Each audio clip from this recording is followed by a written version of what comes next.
Vous souvenez-vous de ces images impressionnantes, des milliers d'étourneaux envahissant un quartier de Maxéville, causant nuisances sonores, mais également odeurs nauséabondes. La ville a fait appel à des fauconniers pour remédier aux problèmes. Voyez, c'est un reportage de Samuel Mulin avec Olivier Bouillon. Des buses, attendues comme le Messie. Depuis ce mardi, des fauconniers faroucheurs ont été appelés au secours pour tenter d'endiguer le problème des tourneaux qui perturbe ce quartier de Maxéville. Le but, c'est vraiment de les embêter un maximum pendant la nuit pour qu'ils ne se sentent pas à l'aise ici sur le site et qu'ils finissent par s'installer ailleurs. Alors le but, c'est vraiment d'éclater le groupe parce que là, il y a au moins entre 5 et 10 000 étourneaux. Donc il faut pas qu'ils se déplacent simplement.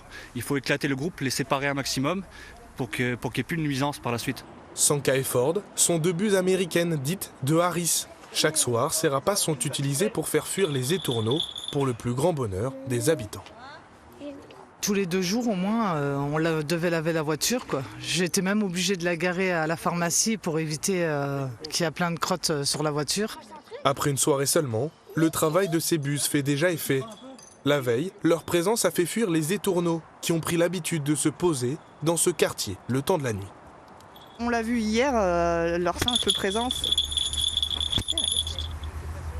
Les oiseaux déjà aux alentours n'étaient pas rassurés. On a vu les pies déjà en première qui sont venus prévenir. On a ensuite vu les corbeaux qui ont rappliqué, qui ont prévenu. Et après on a commencé à voir quelques groupes d'étourneaux qui faisaient des petits cris d'alerte. Donc c'est que ça fonctionne. Le jour du tournage, les étourneaux semblent déjà avoir plié bagages. Mais les fauconniers, eux, poursuivent leur travail et lâchent leurs buses, munis de grelots pour quelques vols. Les étourneaux vont assimiler ce bruit de grelots comme un danger.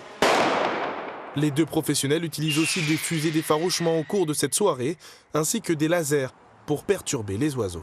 Aujourd'hui, c'était plutôt une bonne session. Là, on est au 2e jour, on n'a déjà plus d'étourneaux sur le site. Alors, ils sont aux alentours. On pense, on va aller les chercher et essayer de les embêter le reste de la nuit. Les fauconniers et leurs rapaces resteront près d'1 semaine dans ce quartier de Maxéville pour s'assurer que les étourneaux ne tentent pas d'y revenir.